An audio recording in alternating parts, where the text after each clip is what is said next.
कहते हैं कि विधि का विधान बदला नहीं जा सकता, लेकिन प्रेम में पड़ा इंसान अक्सर कुदरत से लड़ने की हिम्मत कर बैठता है। घनी अमावस की रात थी। शमशान घाट की खामोशी को चीरती हुई एक कार आकर रुकी। कार से विक्रम उतरा।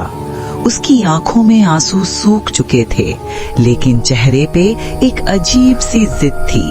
सामने जलती हुई चिताओं के बीच बाबा महाकाल धूनी रमाए बैठे थे।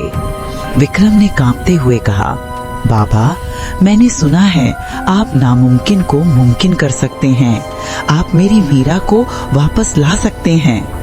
मीरा, विक्रम की पत्नी, जिसकी एक हफ्ते पहले एक भयानक एक्सीडेंट में जान चली गई थी।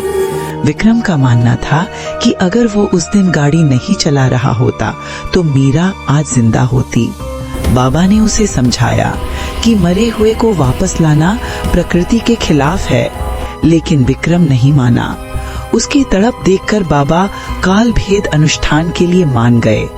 शर्त ये थी कि 7 रातों तक विक्रम को अपने डर और माया जाल से लड़ना होगा। अनुष्ठान शुरू हुआ। शुरुआती रातों में विक्रम को भयानक दृश्य दिखे। कभी उसे लगा मीरा कुएं से मदद मांग रही है, तो कभी उसे लगा कि मीरा की मौत का जिम्मेदार वो खुद है। ये सब उसके मन के वहम थे जो उसे तोड़ने की कोशिश कर रहे थे। 7वीं और आखिरी रात हवन कुंड की लपटों से मीरा बाहर निकली। वो बिल्कुल वैसी ही थी जैसी मरने से पहले, सुंदर और शांत। उसने हाथ बढ़ाकर कहा, विक्रम, मेरे पास आओ, अब हम हमेशा साथ रहेंगे।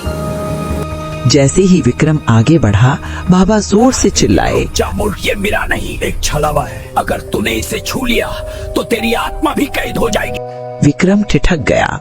उसने गौर से देखा तो मीरा की मुस्कान अब एक खौफनाक हंसी में बदल रही थी और वो एक भयानक पिशाचिनी बन गई। वो विक्रम को अपने साथ घसीटना चाहती थी। सच्चाई को समझते हुए विक्रम ने अपने कदम पीछे खींच लिए। उसने रोते हुए हाथ जोड़े और कहा, मैं तुम्हें आजाद करता हूँ मीरा।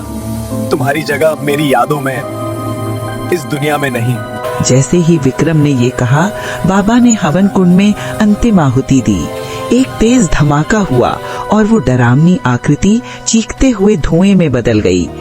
देखते ही देखते सब कुछ शांत हो गया। विक्रम अपनी मीरा को तो वापस नहीं ला पाया, लेकिन वो ये अटल सत्य समझ चुका था कि मृत्यु ही अंतिम सत्य है। विक्रम ने आसमान की ओर देखा, मानो मीरा को अंतिम विदाई दे रहा हो, और धीरे धीरे शमशान के अंधेरे से बाहर निकल गया।